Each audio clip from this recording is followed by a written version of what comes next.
معروف عالمدین مولانا طارق جمیل کے صاحبزادے آصم جمیل نے خود کو گولی مار کے خودکشی کر لی۔ پولیس تحقیقات جو ہے وہ مکمل کر لی گئی ہے۔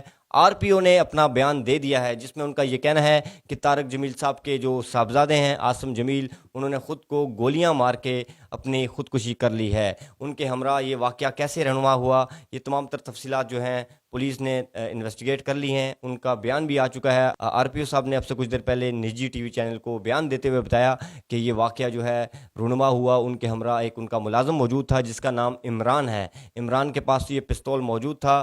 ان کے جو بیٹے ہیں طارق جمیل صاحب کے آصم جمیل، انہوں نے زبردستی اپنے ملازم سے پستول لیا اور غصے میں خود کو گولی مار دی، جس کے نتیجے میں یہ افسوسناک واقعہ رونما ہوا۔ عمران جو ان کے ملازم ہیں وہ ان کے ساتھ موجود تھے۔ انہوں نے بڑی کوشش کی کہ ان سے پستول لے لیا جائے، اس طرح کی حرکت نہ کی جائے، لیکن وہ اس میں ناکام رہے، جس کے بعد یہ افسوسناک واقعہ رونما ہوا۔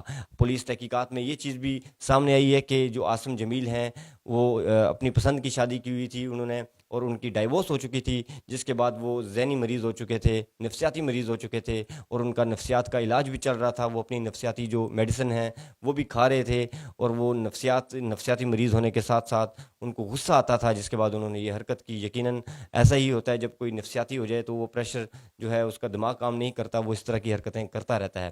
یہ افسوسناک بات ہے۔ مولانا طارق جمیل کی فیملی کے ساتھ ہم اس افسوسناک گھڑی میں کھڑے ہیں۔ ہمیں بہت افسوس ہے، دل پھٹ رہا ہے، کلیجہ پھٹ رہا ہے۔ افسوسناک خبر ہے یہ۔ ایک نوجوان اولاد جب بچھڑتی ہے تو اس کا غم ماں باپ کو ہی پتہ ہوتا ہے۔ ہمیں اتنا بہتر نہیں پتہ ہوگا جتنا جن کا بچھڑا ہوتا ہے اس کو پتہ ہوتا ہے۔ تو یہ یقیناً ایک افسوسناک بات ہے۔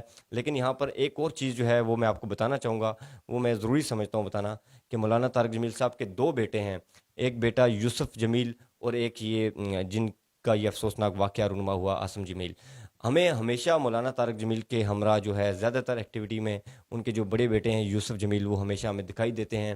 کوئی بڑی ایکٹیویٹی ہو، جب مولانا طارق جمیل پاکستان سے باہر ہوں تو ان کی ترجمانی کرنے کے لیے ان کے بیٹے یوسف جمیل ہمیں ایکٹیو دکھائی دیتے ہیں۔ آج تک مطلب ہمیں ان کے ساتھ یہ والے بیٹے جو ہیں آصم جمیل جو ہے زیادہ ایکٹیو ہمیں نہیں دکھائی دیے۔ تھوڑا بہت شاید رہے ہوں گے، کیونکہ ان کا ایک بہت بڑا برانڈ بھی ہے، MTJ کچھ اس نام سے ان کا کوئی برانڈ بھی ہے، تو وہ پورے پاکستان میں اس کی شاخیں موجود ہیں۔ اس کی ایک برانچ کی اوپننگ تھی میاں والی میں، اس میں بھی ہم نے دیکھا مولانا طارق جمیل کے جو بڑے بیٹے ہیں یوسف جمیل، وہ ہمیں وہاں پر دکھائی دیے۔ چھوٹے بیٹے ہمیں اس طرح کی ایکٹیویٹی میں دکھائی نہیں دیے۔ یہ بھی ایک بڑی بات ہے کہ ان کے چھوٹے جو بیٹے تھے وہ یقیناً بتایا جا رہا ہے کہ پولیس تحقیقات کے مطابق کہ وہ نفسیاتی مریض تھے، ان کو کہ نفسیات کا پرابلم تھا۔ شاید ہو سکتا ہے اس وجہ سے بھی مولانا صاحب ان کو اپنے ہمراہ نہیں رکھتے تھے، ان کو ہائڈ کر کے رکھا ہوا تھا۔ بہت ساری تحقیقات ہو سکتی ہیں۔ اب مولانا طارق جمیل جو ہے، جب افسوسناک انہوں نے یہ خبر سنی، وہ اس وقت فیصل آباد میں تھے، تو انہوں نے ساتھ ہی ٹویٹ کیا کہ ایک غمگار ماحول ہے، بہت افسوسناک ماحول ہے، مطلب غم کی گھڑی ہے۔ تمام پاکستانیوں سے اپیل ہے کہ وہ اس غم کی گھڑی میں میرے ساتھ رہیں اور میرے بیٹے کی مغفرت کی دعا کریں۔ اب تک کی تحقیقات میں جو اہم پوائنٹس تھے وہ یہی تھے کہ ان کے جو بیٹے ہیں انہوں نے خود کو گولی مار کے خودکشی کی ہے۔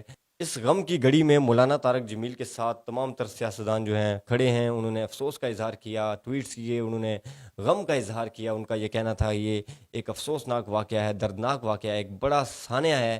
ایک نوجوان جو ہے وہ خود کو گولی مار کے قتل کر دیتا ہے۔